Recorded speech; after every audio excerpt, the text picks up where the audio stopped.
We have made it to Cabal. Yay! Which, of course, is what Nightbreed's based on. Like the outfit? Like I said, I ran out of clothes. I just felt like being silly. I have found new mixes of the clothes I already have. So, Cabal, it is very long. We are going to have to split it up over a few weeks, but that's okay. No rush. And Cabal was actually volume 6 of Books of Blood in the United States. So we've got, oh my goodness, all of this, plus just a little bit.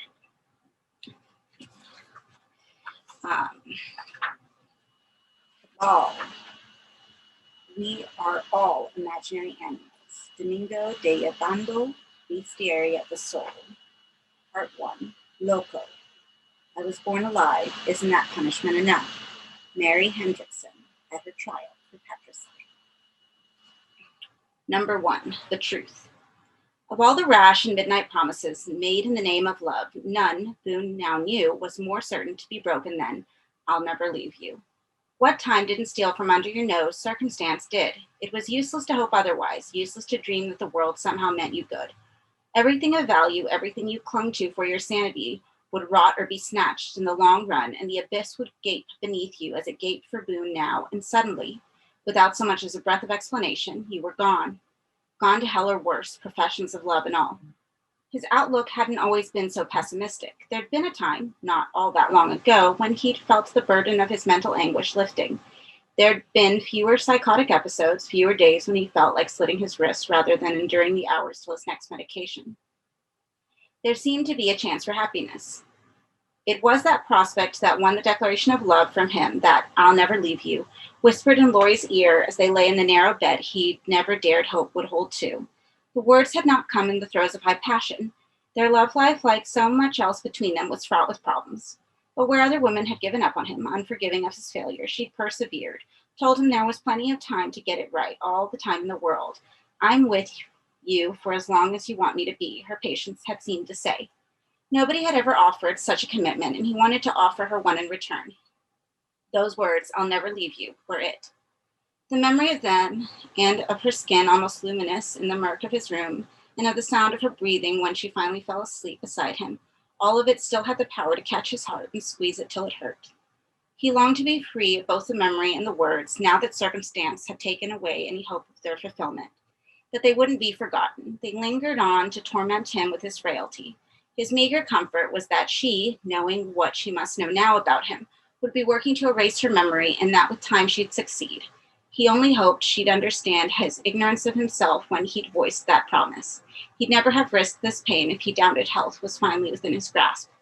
Dream on. Decker had brought an abrupt end to those delusions the day he locked the office door, drawn the blinds in the Alberta spring sunshine, and said in a voice barely louder than a whisper, Boone, I think we're in terrible trouble, you and I. He was trembling, Boone saw, a fact not easily concealed in a body so big. Decker had the physique of a man who sweated out the day's angst in a gym. Even his tailored suits, always charcoal, couldn't tame his bulk. It had made Boone edgy at the start of their work together. He felt intimidated by the doctor's physical and mental authority. Now it was the fallibility of that strength he feared. Decker was a rock. He was reason. He was calm. This anxiety ran counter to all that he knew about the man. What's wrong? Boone asked. Sit, will you? Sit and I'll tell you. Boone did as he was told.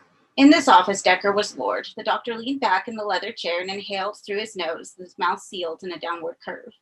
Tell me, Boone said. Where to start? Anywhere. I thought you were getting better, Decker said. I really did. We both did. I still am, Boone said. Decker made a small shake of his head. He was a man of considerable intellect, but little of it showed in his tightly packed features, except perhaps in his eyes, which at the moment were not watching the patient, but were fixed on the table between them. You started to talk in your sessions, Decker said, about crimes that you think you've committed. Do you remember any of that? You know I don't. The traces Decker put him in were too profound. I only remember when you played the tape back. I won't be playing any of these, Decker said. I erased them. Why? Because I'm afraid, Boone, for you. Pause. Maybe for both of us. The crack in the rock was opening, and there was nothing Decker could do to conceal it. What are these crimes? Boone asked, his words tentative. Murders. You talk about them obsessively. At first, I thought they were dream crimes. You always had a violent streak in you. And now I'm afraid you may have actually committed them. There was a long silence while Boone studied Decker, more in puzzlement than anger. The blinds had not been pulled all the way down. A slice of sunlight fell across him and onto the table between them. On the glass surface was a bottle of still water, 2 tumblers, and a large envelope. Decker leaned forward and picked it up. What I'm doing now is probably a crime in itself, he told Boone. Patient confidentiality is one thing. Protecting a killer is another. But part of me is still hoping to God it isn't true. I want to believe I've succeeded. We've succeeded together. I want to believe you're well. I am well. In lieu of reply, Decker tore open the envelope. I'd like for you to look at these for me, he said, sliding his hand inside and bringing out a sheaf of photographs to meet the light. I warn you, they're not pleasant. He laid them on his reflection, turned for Boone's perusal.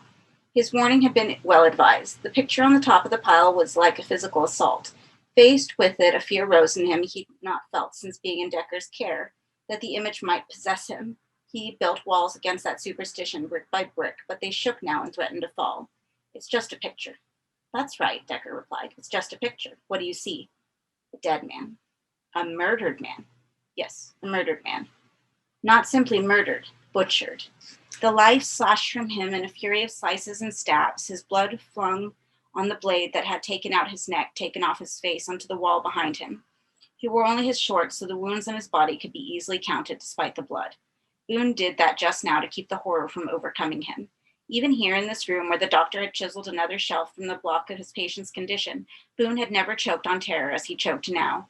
He tasted his breakfast in the back of his throat, or the meal the night before, rising from his bowels against nature, shit in his mouth like the dirt of a steed. Count the wounds, he told himself. Pretend they're beads on an abacus. 3, 4, 5 in the abdomen and chest, one in particular ragged, more like a tear than a wound, gaping so wide the man's innards poked out. On the shoulder, 2 more, and then the face, unmade with cuts. So many their numbers could not be calculated, even by the most detached of observers. They left the victim beyond recognition, eyes dug out, lips slit off, nose in ribbons. Enough? Decker said, as if the question needed asking. Yes, there's a lot more to see. He uncovered the second, laying in the first beside the pile. This one was of a woman sprawled on a sofa, her upper and lower body twisted in a fashion life would have forbidden. Though she was presumably not in relation to the first victim, the butcher had created a vile resemblance. Here was the same lipless, the same eyelessness. Born from different parents, they were siblings in death, destroyed by the same hand. Am I their father? Boone thought himself thinking. No, was his gut's response. I didn't do this. But 2 things prevented him from voicing his denial. First, he knew that Decker would not be endangering his patient's equilibrium this way, unless he had a good reason to do so. Second, denial was valueless when both of them knew how easily Boone's mind had deceived itself in the past. If he was responsible for these atrocities, there was no certainty he'd know it. Instead, he kept his silence, not daring to look up at Decker for fear he'd see the rock shattered. Another, Decker said.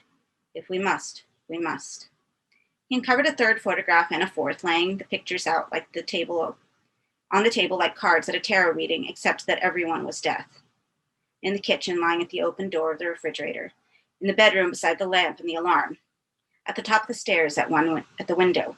The victims were of every age and color, men, women, and children. Whatever fiend was responsible, he cared to make no distinction. He simply erased life wherever he found it. Not quickly, not efficiently. The rooms in which these people had died bore plain testament to how the killer, in his humor, had toyed with them. Furniture had been overturned as they stumbled to avoid the coup de grace. Blood prints left on walls and paintwork. One had lost his fingers to the blade, snatching at it. Perhaps most had lost their eyes. But none had escaped, however brave their resistance. They had all fallen at last, tangled in their underwear, seeking refuge behind a curtain, fallen sobbing, fallen retching. There were 11 photographs in all. Everyone was different, but also the same. All pictures of madness performed, taken with the actor already departed. God Almighty, was he that man? Not having an answer for himself, he asked the question of the rock, speaking without looking up from the shining cards. Did I do this? He said. He heard Decker sigh, but there was no answer forthcoming, so he chanced to glance at his accuser. As the photographs had been laid out before him, he'd felt the man's scrutiny like a crawling ache in his scalp. But now he once more found that gaze averted. Please tell me, he said. Did I do this? Decker wiped the moist purses of skin beneath his gray eyes. He was not trembling any longer. I hope not, he said. The response was ludicrously mild. This was not some minor infringement of the law they were debating. It was death times 11, and how much more might there be out of sight, out of mind? Tell me what I talked about, Boone said. Tell me the words. It was ramblings mostly. So what makes you think I'm responsible? You must have reasons. It took time, Decker said, for me to piece the whole thing together. He looked down at the mortuary on the table, aligning a photograph that was a little askew with his middle finger. I have to make a quarterly report on our progress. You know that.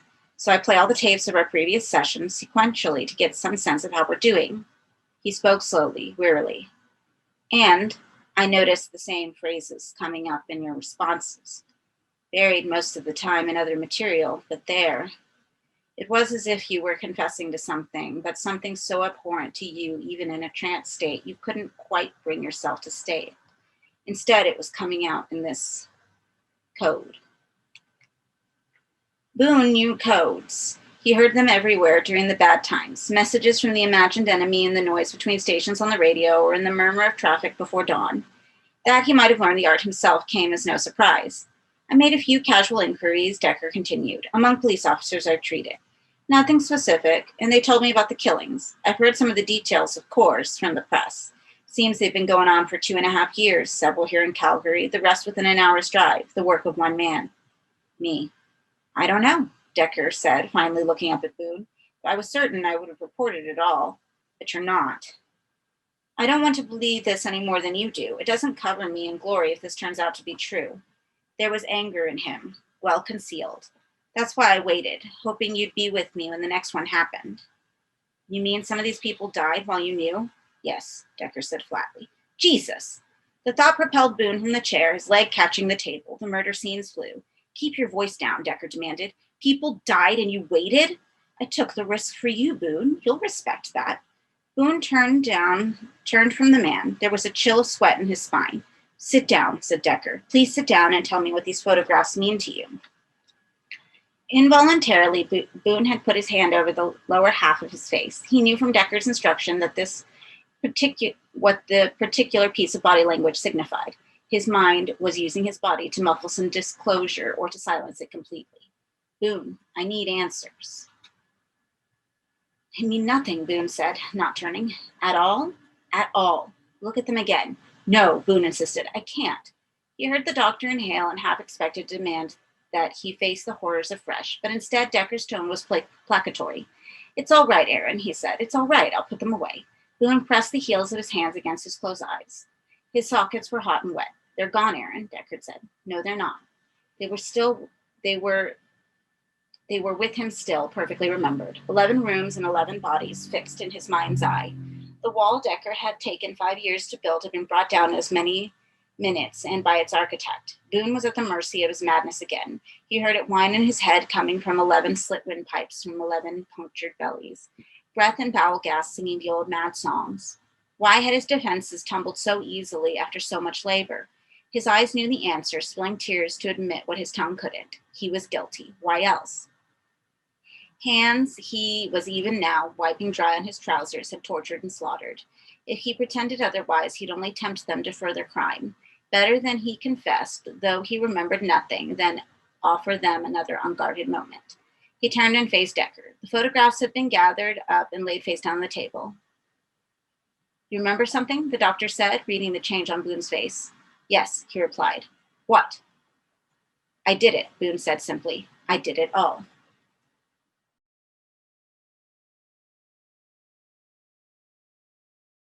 2. Academy. Part 1. Decker was the most benign prosecutor any accused man could ask for. The hours he spent with Boone after that first day were filled with carefully applied questions as, murder by murder, they examined together the evidence for Boone's secret life. Despite the patient's insistence that the crimes were his, Decker counseled caution. Admissions of culpability were not hard evidence. They had to be certain that confession wasn't simply Boone's self-destructive tendencies at work, admitting to the crime out of hunger for the punishment. Boone was in no position to argue. Decker knew him better than he knew himself, nor had he forgotten Decker's observation that if the worst was proved true, the doctor's reputation as a healer would be thrown to the dogs. They could neither of them afford to be wrong. The only way to be sure was to run through the details of the killings, dates, names, and locations, in the hope that Boone would be prompted into remembering, or else they'd discovered a killing that had occurred when he was indisputably in the company of others. The only part of the process Boone balked at was re-examining the photographs. He resisted Decker's gentle pressure for 48 hours, only conceding when Decker rounded on him, accusing him of cowardice and deceit. Was all this just a game? Decker demanded, an exercise in self-mortification that would end with them both none the wiser. If so, Boone could get the hell out of his office now and bleed on somebody else's time. Boone agreed to study the photographs. There was nothing in them that jogged his memory. Much of the detail of the rooms had been washed out by the flash of the camera. What remained was commonplace. The only sight that might have won a response from him, the faces of the victims, had been hacked beyond recognition. The most expert of morticians could not be able to piece those shattered facades together again. So it was all down to the petty details of where Boone had been on this night or that, with whom doing what. He'd never kept a diary, so verifying the facts was difficult, but most of the time, barring the hours he spent with Laurie or Decker, none of which seemed to coincide with murder nights, he was alone and without alibi. By the end of the fourth day, the case against him began to look very persuasive. Enough, he told Decker. We've done enough. I'd like to go over it one more time. What's the use, Boone said. I want to get it all finished with. In the past days and nights, many of the old symptoms, the signs of the sickness he thought he'd been so close to throwing off forever, had returned. He could sleep for no more than minutes at a time before appalling visions threw him into befuddled wakefulness. He couldn't eat properly. He was trembling from his gut outward every minute of the day. He wanted an end to this, wanted to spill the story and to be punished. Give me a little more time, Decker said. If we go to the police now, they'll take you out of my hands. They probably won't even allow me to access to you. You'll be alone. I already am, Boone replied. Since he'd first seen the photographs, he'd cut himself off from every contact, even with Lloyd, fearing his capacity to do harm. I'm a monster, he said. We both know that. We've got all the evidence we need. It's not just a question of evidence. What then? Decker leaned against the window frame, his bulk a burden to him of late. I don't understand you, Boone, he said. Boone's gaze moved off from man to sky. There was a wind from the southeast today, scraps of cloud hurried before it. A good life, Boone thought, to be up there, lighter than air. Here, everything was heavy, flesh and guilt cracking your spine. I've spent 5 years trying to understand your illness, hoping I could cure it, and I thought I was succeeding. Thought there was a chance it would all come clear. He fell silent in the pit of his failure.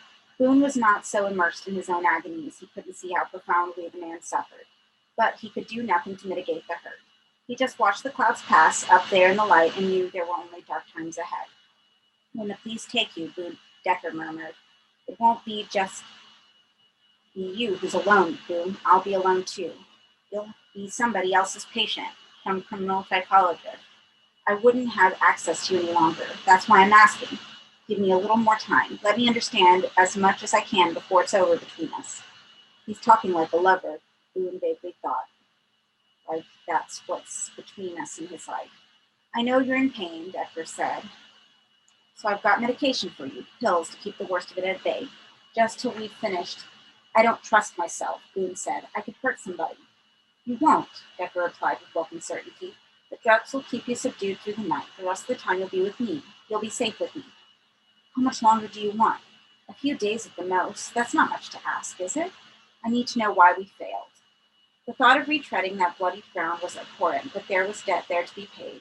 With Decker's help, he had a glimpse of new possibilities. He owed the doctor the chance to snatch something from the ruins of that vision. Make it quick, he said. Thank you, Decker said. This means a lot to me. And I'll need the pills. 2. The pills he had, Decker made sure of that. Pills so strong he wasn't sure he could have named them himself correctly once he'd taken them.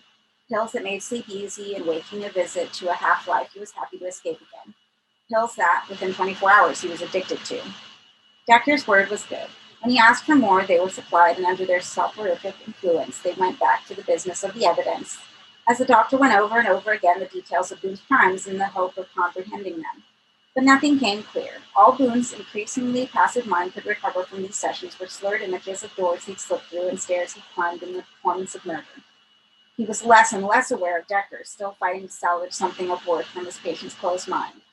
All Boone knew now was sleep and guilt and the hope increasingly cherished of an end of both. Only Laurie, or rather memories of her, penetrated the drug's regime. He could hear her voice sometimes in his inner ear, clear as a bell, repeating words she'd spoken to him in some casual conversation which she was dredging up from the past. There was nothing of consequence in these phrases. They were perhaps associated with a look he'd treasured or a touch. Now he would neither remember, look, nor touch. The drugs had removed so much of his capacity to imagine. All he was left with were these dislocated lines distressing him not simply because they were spoken as if by somebody at his shoulder, but because they had no context which he could recall. And worse than either, their sound reminded him of the woman he loved and would not see again unless across a courtroom. A woman to whom he had made a promise he'd broken within weeks of his making it. In his wretchedness, his thoughts barely cognate, that broken promise was as monstrous as the crimes in the photographs. It fitted him for hell. Or death. Better death. He was not entirely sure how long had passed since he'd done the deal with Decker, exchanging the stupor for a few more days of investigation. He was certain he had kept his side of the bargain. He was talked out. There was nothing left to say or hear. All that remained was to take himself to the law, confess his crimes, or do what the state no longer had the power to do, and kill the monster. He didn't dare alert Decker to his plan. He knew the doctor would do all in his power to prevent his patient's suicide, so he went on playing the quiescent subject one day more. Then, promising Decker he'd be at the office the following morning, he returned home and prepared to kill himself. There was another letter from Laurie awaiting him, the fourth since he'd absented himself, demanding to know what was wrong. He read it as best his befuddled thoughts could allow and attempted to reply, but couldn't make sense of the words he was trying to write. Instead, pocketing the appeal she'd sent to him, he went out into the dusk to look for death. 3. The truck he threw himself in front of was unkind. It knocked the breast from him, but not the life. Bruised and bleeding from scrapes and cuts, he was scooped up and taken to the hospital. Later, he'd come to understand how all of this was the scheme of things, and that he'd been denied his death beneath the truck wheels for a purpose. But sitting in the hospital, waiting to a white room till people worse off than he had been attended to, all he could do was curse his bad fortune. Other lives he could take with terrible ease. His own resisted him. Even in this, he was divided against himself. But that room, though he didn't know it when he was ushered in, held a promise its plain walls that belied. In it, he'd hear a name that would take with time make a new man of him. At its call, he'd go like the monster he was by night and meet with the miraculous. That name was Midian. It and he had much in common, not least that they shared the power to make promises. But while his avowals of eternal love had proved hollow in a matter of weeks, Midian made promises. Midnight, like his own, deepest midnight, that even death could not break.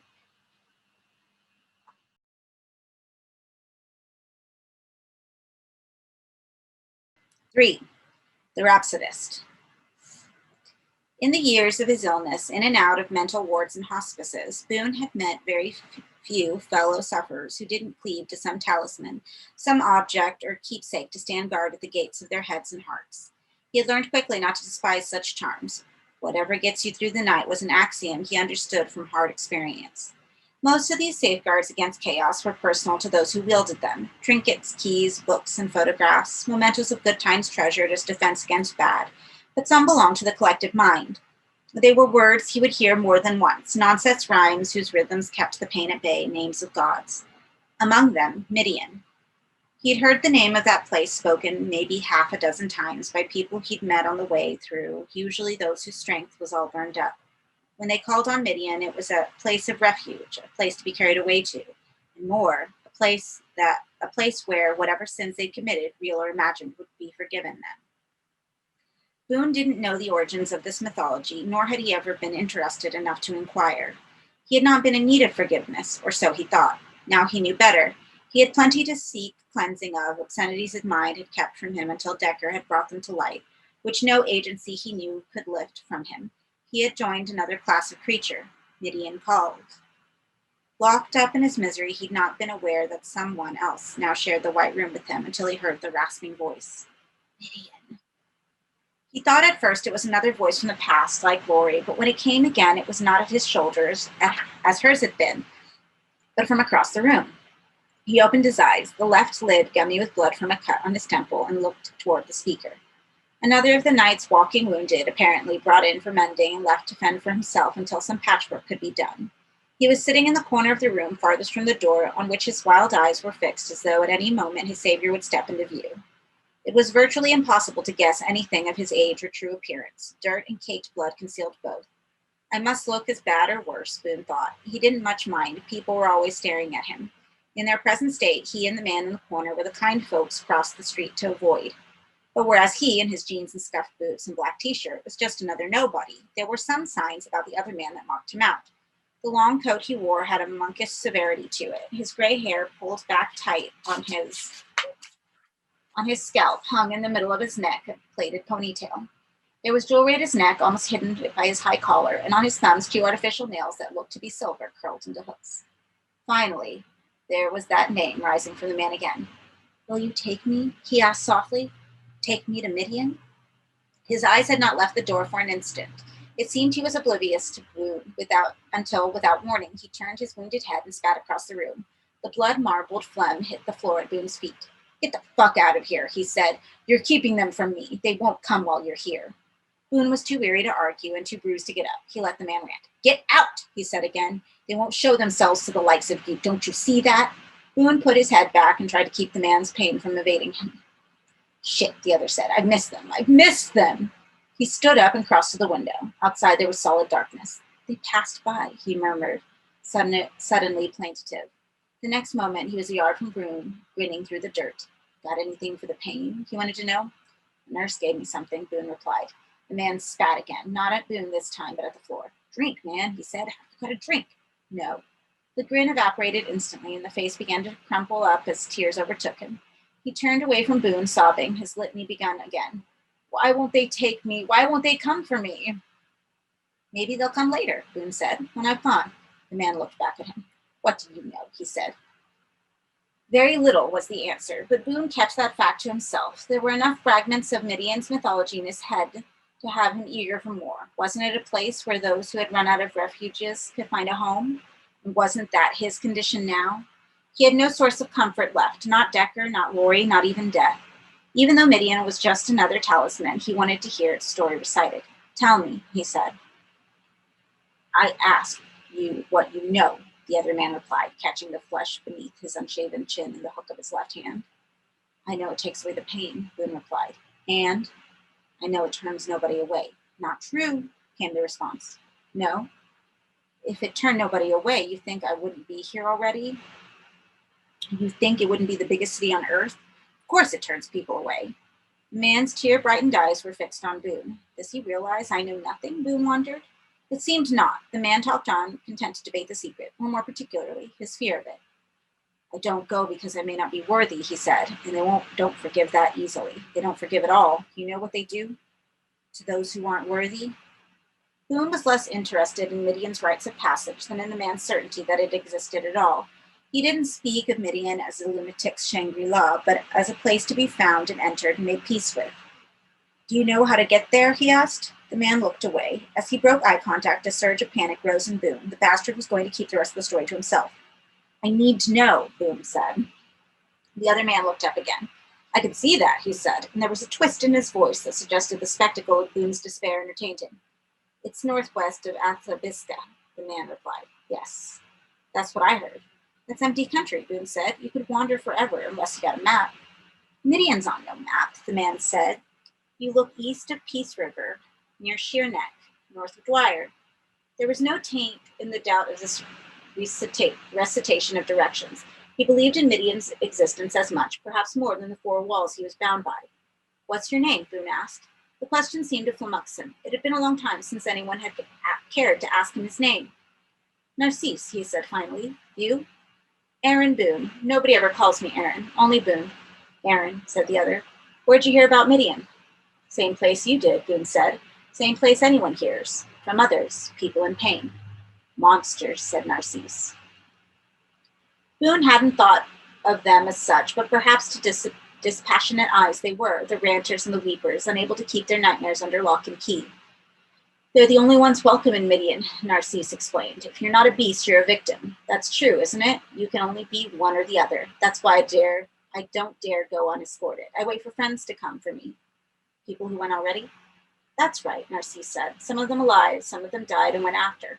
Boone wasn't certain he was hearing this story correctly. Went after? He said. Don't you have anything for the pain, man? Narcisse said, his tone veering again, this time to the wheedling. Got some pills, Boone said, remembering Decker's supply. Do you want those? Anything you got. Boone was content to be relieved of them. They kept his head in chains, driving him to the point where he didn't care if he lived or died. Now he did. He had a place to go where he might find someone at last who understood the horrors he was enduring. He would not need the pills to get to Midian. He'd need the strength and the will to be forgiven. The latter he had. The former his wounded body would have to find. Where are they? Said Narcisse, appetite igniting his features. Boone's leather jacket had been peeled from his back when he'd first been admitted for a cursory examination of the damage he'd done himself. It hung on the back of a chair, a twice-discarded skin. He plunged his hand into the inside pocket, but found to his shock that the familiar bottle was not there. Someone's been through my jacket. He rummaged through the rest of the pockets. All of them were empty. Laurie's notes, his wallet, the pills, all gone. It took him seconds only to realize why they'd want evidence of who he was and the consequence of that. He'd attempted suicide. No doubt they thought him prepared to do the same again. In his wallet was Decker's address. The doctor was probably already on his way to collect his erring patient and deliver him to the police. Once in the hands of the law, he'd never seen Midian. You said there were pills, Narcisse yelled. They've been taken! Narcisse snatched the jacket from Boone's hands and began to tear at it. Where? He yelled. Where? His face was once more crumpling up as he realized he was not going to get a fix of peace. He dropped the jacket and backed away from Boone, his tears beginning again, but sliding down his face to meet a broad smile. I know what you're doing, he said, pointing at Boone. Laughter and sobs were coming in equal measures. Midian sent you to see if I'm worthy. You came to see if I was one of you or not. He offered Boone no chance to contradict, his elation spiraling into hysteria. I'm sitting here praying for someone to come, begging, and you're here all the time watching me shit myself, watching me shit. He laughed hard, then deadly serious, he said, I never doubted, never once. I always knew somebody'd come, but I was expecting a face I recognized. Marvin, maybe. I should have known they'd send someone new. Stands to reason. And you saw, right? You heard. I'm not ashamed. They never made me ashamed.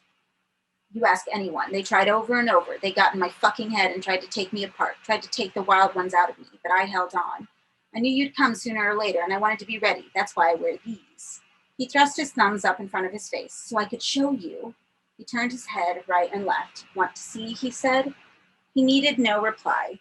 His hands were already up at either side of his face, the hooks touching the skin at the base of each ear. Boone watched, words of denial or appeal redundant. This was a moment Narcisse had rehearsed countless times. He was not about to be denied it. And there was no sound as the hooks, razor sharp, slit his skin, but blood began to flow instantly down his neck and arms.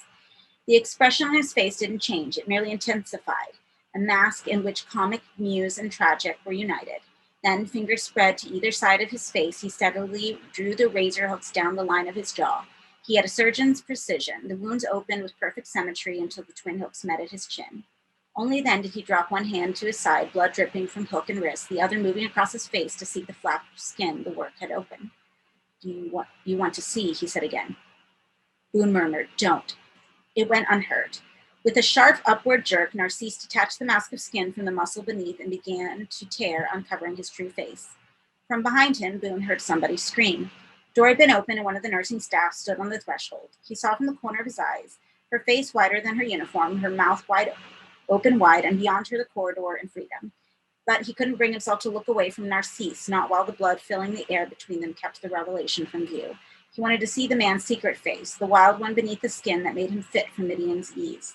The red rain was dispersing. The air began to clear. He saw the face now a little, but couldn't make sense of its complexity. Was that a beast's anatomy that knotted up and snarled in front of him, or human tissue agonized by self-mutilation? A moment more and he'd known. Then somebody had a hold of him, seizing his arms and dragging him toward the door. He glanced to Narcisse, raising the weapons of his hands to keep his saviors at bay. Then the uniforms were upon him and he was eclipsed. In the rush of the moment, Boone took his chance. He pushed the nurse from him, snatched up his leather jacket, and ran for the unguarded door. His bruised body was not prepared for violent action. He stumbled, nausea and darting pains in his bruised limbs, vying for the honor of bringing him to his knees, but the sight of Narcisse surrounded and tethered was enough to give him strength. He was away down the hall before anyone had a chance to come after him. As he headed for the door to the night, he heard Narcisse's voice raised in protest, a howl of rage that was pitifully human.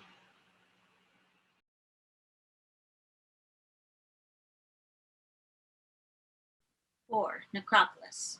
Well, though the distance from Calgary to Athabasca was little more than 300 miles, the journey took a traveler to the borders of another world.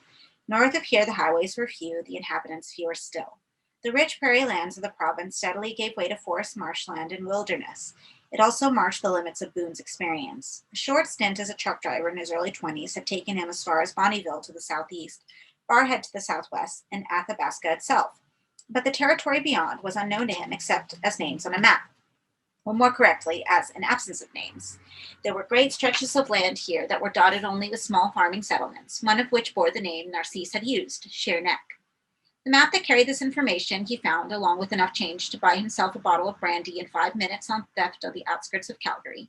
He rifled 3 vehicles left in an underground parking facility and was away, mapped and moneyed, before the source of the car alarms had been traced by security. The rain washed his face, his bloodied t-shirt he'd dumped, happy to have his beloved jacket next to his skin. Then he found himself a ride to Edmonton and another that took him through Athabasca to High Prairie. It was easy. 2. Easy. To go in search of a place he'd only heard rumor of among lunatics? Perhaps not easy. But it was necessary, even inevitable. From the moment the truck he'd chosen to die beneath had cast him aside, this journey had been beckoning. Perhaps from long before that, only he'd never seen the invitation. The sense he had of its rightness might almost have made a fatalist of him. If Midian existed and was willing to embrace him, then he was traveling to a place where he could finally find some self-comprehension and peace. If not, if it only existed only as a talisman for the frightened and the lost, then that too was right, and he would meet whatever extinction waited him, searching for nowhere. Better that than the pills, better that than Decker's fruitless pursuit of rhymes and reason. The doctor's quest to root out the monster in Boone had been bound to fail. That much was clear as the skies overhead. Boone the man and Boone the monster could not be divided. They were one, they traveled the same road in the same mind and body, and whatever lay at the end of the road, death or glory, would be the fate of both. 3. East of Peace River, Narcisse had said, near the town of Sheer Neck, north of Dwyer. He had to sleep rough in High Prairie. The following morning, he found a ride to Peace River. The driver was in her late 50s, proud of the region she'd known since childhood, and happy to give him a quick geography lesson. He made no mention of Midian, but Dwyer and Sheer Neck she knew, the latter a town of 5,000 souls away from the east of Highway 67. He'd have saved himself a good 200 miles if he had not traveled as far as High Prairie, he was told, but taken himself north earlier. No matter, she said. She knew a place in Peace River where the farmers stopped off to eat before heading back to their homesteads. He'd find a ride there to take him where he wanted to go. Got people there, he asked. He said he did. It was close to dusk by the time the last of his rides dropped him a mile or so shy of Dwyer. He watched the truck take a gravel road off in the deepening blue, then began to walk the short distance to the town. A night of sleeping rough and traveling in farm vehicles on roads that had seen better days had taken its toll on his already battered system. It took him an hour to come within sight of the outskirts of Dwyer, by which time night had fallen completely. Fate was once again on his side. Without the darkness, he might not have seen the lights flashing ahead, not in welcome, but in warning. The police were here before him, 3 or 4 cars, he judged. It was possible they were in pursuit of someone else entirely, but he doubted it. More than likely, Narcisse, lost to himself, had told the law what he'd told Boone, in which case this was a reception committee. They were probably already searching for him, house to house, and if here, in Sheer Neck too, he was expected. Thankful for the cover of night, he made his way off the road and into the middle of Rapeseed Field, where he could lie and think through his next move. There was certainly no wisdom in trying to go to Dwyer. Better he set off for Midian now, putting his hunger and weariness aside and trusting to the stars and his instincts to give him directions. He got up and headed off in what he judged to be a northerly direction. He knew very well he might miss his destination by miles with such rough bearings to travel by, or just as easily fail to see it in the darkness. No matter, he had no other choice, which was kind of comfort to him. In his 5-minute spree as thief, he'd not found a watch to steal, so the only sense he had of time passing was the slow progression of the constellations overhead. The air became cold, then bitter, but he kept up his painful pace, avoiding the roads wherever possible, though they would have been easier to walk than the plowed and seeded ground. This caution proved well-founded at one point when 2 police vehicles, bookending a black limousine, slid all but silently down a road he had a minute ago crossed. He had no evidence whatsoever for the feeling that seized him as the cars passed by, but he sensed more than strongly that the limo's passenger was Decker, the good doctor, still in pursuit of understanding. 4. Then Midian. Out of nowhere, Midian. One moment, the night ahead was featureless darkness. The next, there were a cluster of buildings on the horizon, their painted walls glimmering gray-blue in the starlight. Boone stood for several minutes and studied the scene. There was no light burning in any window or on any porch. By now it was surely well after midnight, and the men and women of the town, with work to rise the following morning, would be in bed, but not one single light. That struck him as strange. Small Midian might be, forgotten by mapmakers and signpost writers alike, but did it not lay claim to one insomniac or a child who needed the comfort of a lamp burning through the night hours? More probably, they were in wait for him, Decker and the law, concealed in the shadows until he was foolish enough to step into the trap. The simplest solution would be to turn tail and leave them their vigil, but he had little enough energy left. If he retreated now, how long would he have to wait before attempting a return, every hour making recognition and arrest more likely? He decided to skirt the edge of the town and get some sense of the lay of the land. If he could find no evidence of police presence, then he'd enter and take the consequences. He hadn't come all this way to turn back. Midian revealed nothing of itself as he moved around its southeastern flank, except perhaps its emptiness. Not only could he see no sign of police vehicles in the streets or secreted between the houses, he could see no automobile of any kind, no truck, no farm vehicle. He began to wonder if the town was one of those religious communities he'd read of, whose dogmas denied them electricity or the combustion engine. But as he climbed toward the spine of a small hill on the summit of which Midian stood, a second and plainer explanation occurred. There was nobody in Midian. The thought stopped him in his tracks. He stared across the houses, searching for some evidence of decay, but he could see none. The roofs were intact as far as he could make out. There were no buildings that appeared to be on the verge of collapse. Yet, with the night so quiet, he could hear the whoosh of falling stars overhead. He could hear nothing from the town. If somebody in Midian had groaned in his sleep, the night would have brought the sound his way, but there was only silence. Midian was a ghost town. Never in his life had he felt such desolation. He stood like a dog returned home to find its masters gone, not knowing what his life now meant or would ever mean again. It took him several minutes to uproot himself and continue his circuit of the town. 20 yards from where he stood, however, the height of the hill gave him sight of a scene more mysterious even than the vacant Midian. On the far side of the town lay a cemetery. His vantage point gave him an uninterrupted view of it despite the high walls that bounded the place. Presumably, it had been built to serve the entire region, for it was massively larger than a town Midian's size could have ever required. Many of the mausoleums were of impressive scale. That much was clear even from a distance. The layout of avenues, trees, and tombs lent the cemetery appearance of a small city. Boone began down the slope of the hill toward it, his route taking him well clear of the town itself. After the adrenaline rush of finding and approaching Midian, he felt his reserves of strength failing fast. The pain and exhaustion that expectation had numbed now returned with a vengeance. It could not be long, he knew, before his muscles gave out completely and he collapsed. Perhaps behind the cemetery's walls he'd be able to find a niche to conceal himself from his pursuers and rest his bones. There were 2 means of access, a small gate in the side wall and large double gates that faced toward the town. He chose the former.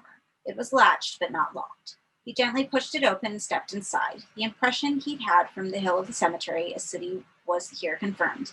The mausoleums rising house high around him. Their scale, and now that he could study them close up, their elaborate decor puzzled him.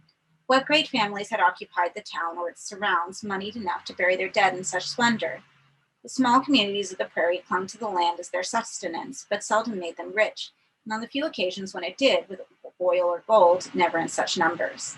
Yet here were magnificent tombs, avenue upon avenue of them, built in a manner of styles from the classical to the Baroque, and marked, though he was not certain his fatigued senses were telling him the truth, with motifs from warring theologies.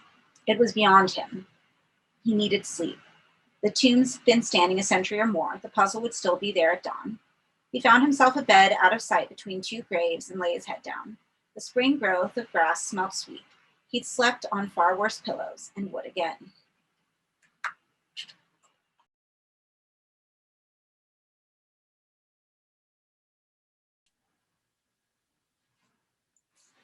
Five, a different ape. The sound of an animal woke him, its growls finding their way into floating dreams and calling him down to earth. He opened his eyes and sat up. He couldn't see the dog, but he heard it still. Was it behind him? The proximity of the tombs threw echoes back and forth. Very slowly, he turned to look over his shoulder. The darkness was deep, but did not quite conceal a large beast, its species impossible to read. There was no misinterpreting the threat from its throat, however. It didn't like his scrutiny, to judge by the tenor of its growls. "Hey, boy," he said softly. "It's okay." Ligaments creaking, he started to stand up, knowing that if he stayed on the ground, the animal had easy access to his throat. His limbs had stiffened, lying on the cold ground. He moved like a geriatric.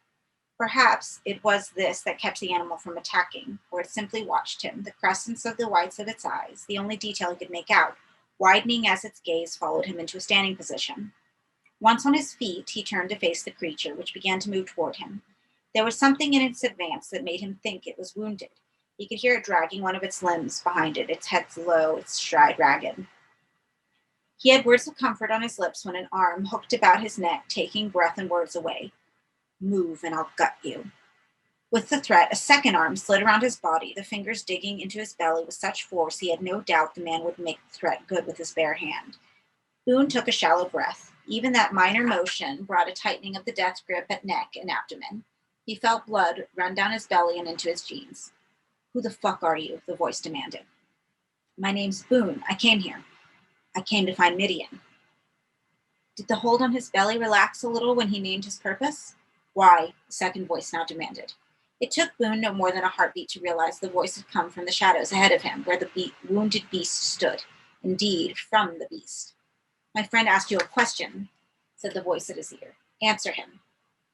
Boone, disoriented by the attack, fixed his gaze again on whatever occupied the shadows and found himself doubting his eyes. The head of the questioner was not solid. It seemed almost to be inhaling its redundant features, their substance darkening and flowing through socket and nostrils and mouth back into itself. All thought of his jeopardy disappeared. What seized him now was elation. Narcisse had not lied. Here was the transforming truth of that. "I came to be among you," he said, answering the miracle's question.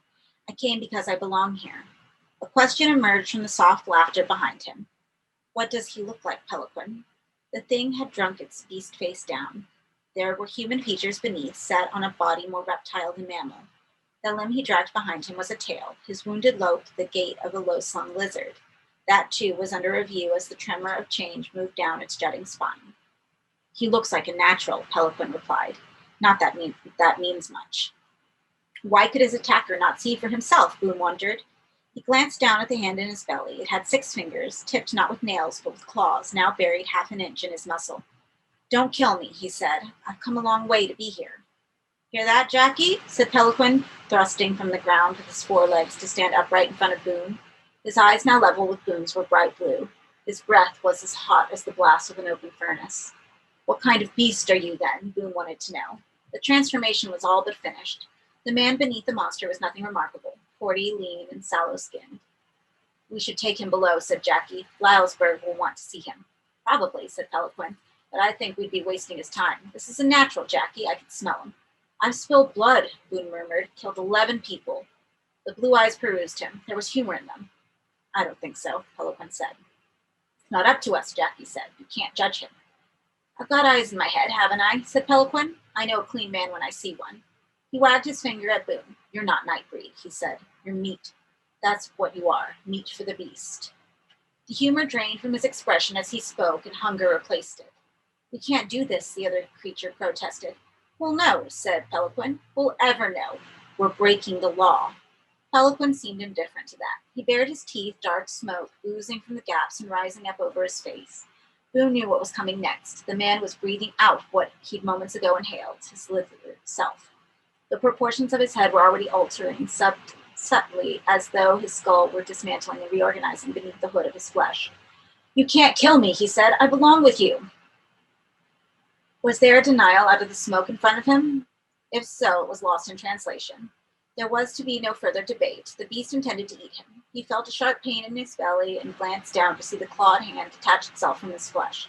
The hold at his neck slipped, and the creature behind him said, "Go." He needed no persuasion. Before Pelican could complete his reconstruction, Boone slid from Jackie's embrace and ran. Any sense of direction he might have had was forfeited in the desperation of the moment, a desperation fueled by a roar of fury from the hungry beast and the sound, almost instant, it seemed, of pursuit. The necropolis was a maze. He ran blindly, ducking right and left wherever an opening offered itself, but he didn't need to look over his shoulder to know that the devourer was closing on him. He heard its accusation in his head as he ran. "You're not Nightbreed, you're meat for the beast." The words were in agony more profound than the ache in his legs or his lungs. Even here, among the monsters of Midian, he did not belong. If not here, where? He was running as prey had always run when the hungry were on its heels, but it was a race he couldn't win. He stopped. He turned. Pelican was 5 or 6 yards behind him, his body still human, naked and vulnerable, but the head entirely bestial, the mouth wide and ringed with teeth like thorns. He too stopped running, perhaps expecting Boone to draw a weapon. When none was forthcoming, he raised his arms towards his victim. Behind him, Jackie stumbled into view, and Boone had his first glimpse of the man. Or was it men? There were 2 faces on his lumpen head, the features of both utterly distorted, eyes dislodged so they looked everywhere but head, mouths collided into a single gash, noses slit without bones. It was the face of a freak show fetus. Jackie tried one's last appeal, but Pelican's outstretched arms were already transforming from fingertip to elbow, their delicacy giving way to formidable power. Before the muscle was fixed, he came at Boone, leaping to bring his victim down. Boone fell before him. It was too late now to regret his passivity. He felt the claws tear at his jacket to bare the good flesh of his chest. Pelican raised his head and grinned, an expression this mouth was not made for. Then he bit. The teeth were not long, but many. They hurt less than Boone had expected, but Pelican pulled back, tearing away a mouthful of muscle, taking skin and nipple with it. Pain shocked Boone from resignation. He began to thrash beneath Pelican's weight, but the beast spat the morsel from its maw and came back for better, exhaling the smell of blood in its prey's face. There was reason for the exhalation. On its next breath, it would suck Boone's heart and lungs from his chest. He cried out for help, and it came. Before the fatal breath could be drawn, Jackie seized hold of Pelican and dragged him from his sustenance. Boone felt the weight of the creature lifted, and through the blur of agony saw his champion wrestling with Pelican, their thrashing limbs intertwined. He didn't wait to cheer the victor. Pressing his palm to the wound on his chest, he got to his feet. There was no safety for him here. Pelican was surely not the only occupant with a taste for human meat. He could feel others watching him as he staggered through the necropolis, waiting for him to falter and fall so they could take him with impunity. Yet his system, traumatized as it was, didn't fail. There was a vigor in his muscles he'd not felt since he'd done violence to himself, a thought that repulsed him now as it had never before. Even the wound, throbbing beneath his hand, had its life and was celebrating it. The pain had gone, replaced not by numbness, but by a sensitivity that was almost erotic, tempting Boone to reach into his chest and stroke his heart. Entertained by such nonsenses, he let instinct guide his feet, and it brought him to the double gates. The latch defeated his blood-slicked hands, so he climbed, scaling the gates with an ease that brought laughter to his throat. Then he was off toward Midian, running not for fear of pursuit, but for the pleasure his limbs took in movement and his senses in speed.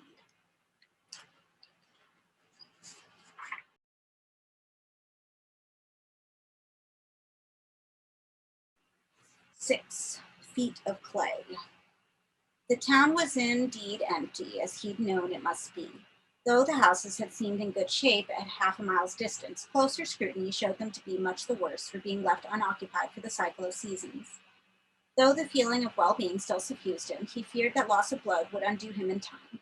He needed something to bind his wound, however primitive.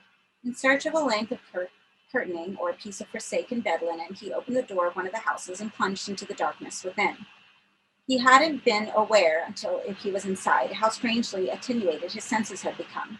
His eyes pierced the gloom readily, discovering the pitiful debris that sometimes tenants had left behind, all dusted by the dry earth years of prairie had borne in through the broken window and the ill-fitting door. There was cloth to be found, a length of damp, stained linen that he tore between teeth and right hand into strips while keeping his left on the wound. He was in that process when he heard the creak of boards on the stoop. He let the bandaging drop from his teeth. The door stood open. On the threshold, a silhouetted man, whose name Boone knew, though the face was all darkness. It was Decker's cologne he smelled, Decker's heartbeat he heard, Decker's sweat he tasted on the air between them. So, said the doctor, here you are. There were forces mustering in the starlit street, with ears preternaturally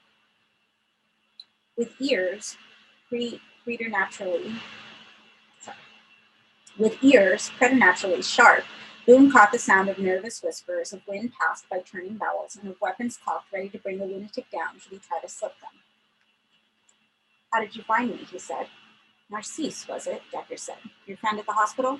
Is he dead? I'm afraid so. He died fighting. Decker took a step into the house. You're hurt, he said. What did you do to yourself? Something prevented Boone from replying. Was it that the mysteries of Midian were so bizarre he'd not be believed, or that their nature was not Decker's business? Not the latter, surely. Decker's commitment to comprehending the monstrous could not be in doubt. Who better than to share the revelation with? Yet he hesitated. Tell me, Decker said again. How did you get the wound? Later, said Boone. There'll be no later. I think you know that. I'll survive, Boone said. This isn't as bad as it looks. At least it doesn't feel bad. I don't mean the wound. I mean the police. They're waiting for you. I know. You're not going to come quietly, are you? Boone was no longer sure. Decker's voice reminded him so much of being safe, he almost believed it would be possible again if the doctor wanted to make it so. But there was no talk of safety from Decker now, only of death. You're a multiple murderer, Boone. Desperate. Dangerous. It was tough persuading them to let me know you. I'm glad you did. I'm glad too, Decker replied. I wanted a chance to say goodbye. Why does it have to be this way? You know why. He didn't, not really. What he did know, more and more certainly, was that Pelican had told the truth. You're not Nightbreed, he'd said. Nor was he. He was innocent. I killed nobody, he murmured. I know that, Decker replied. That's why I couldn't remember any of the rooms. I was never there. But you remember now, Decker said. Only because... Boone stopped and stared at the man in the charcoal suit. Because you showed me. Taught you, Decker corrected him. Boone kept staring, waiting for an explanation that wasn't the one in his head. It couldn't be Decker. Decker was reason. Decker was calm. There are 2 children dead in Westlock tonight, the doctor was saying. They're blaming you. I've never been to Westlock, Boone protested. But I have, Decker replied. I made sure they saw the pictures, the men out there. Child murderers are the worst. It'd be better you died here than be turned over to them. You? Boone said. You did it? Yes. All of them? And more. Why? Decker pondered on this for a moment. Because I like it, he said flatly. He still looked so sane in his well-cut suit. Even his face, which Boone could see clearly now, bore no visible clue to the lunacy beneath. Who would have doubted seeing the bloodied man and the clean, which was the lunatic and which his healer? But appearances deceived. It was only the monster, the child of Midian, who had actually altered its flesh to parade its true self. The rest hid behind their calm and plotted the deaths of children. Decker drew a gun from inside his jacket. They armed me, he said, in case he lost control. His hand trembled, but at such a distance he could scarcely miss. In moments it would be over. The bullet would fly and he'd be dead with so many mysteries unsolved. The wound, Midian, Decker. There was no other moment but now. Flinging the cloth he still held at Decker, he threw himself aside behind it. Decker fired, the shot filling the room with sound and light. By the time the cloth hit the ground, Boone was at the door. As he came within a yard of it, the gun's light flashed again, and an instant after the sound, it sounded a blow to Boone's back that threw him forward, out through the door and onto the stoop. Decker's shout came with him. He's armed! Boone heard the shadows prepare to bring him down. He raised his arms in sign of surrender, opened his mouth to protest his innocence. The men gathered behind their cars saw only his bloodied hands, guilt enough. They fired. Boone heard the bullets coming his way, 2 from the left, 3 from the right, and 1 from straight ahead, aimed at his heart. He had time to wonder at how slow they were and how musical. Then they struck him, up the thigh, groin, spleen, shoulder, cheek, and heart. He stood upright for several seconds, then somebody fired again, and nervous trigger fingers unleashed a second volley. 2 of the shots went wide. The rest hit home, abdomen, knee, 2 in the chest, 1 in the temple. This time he fell.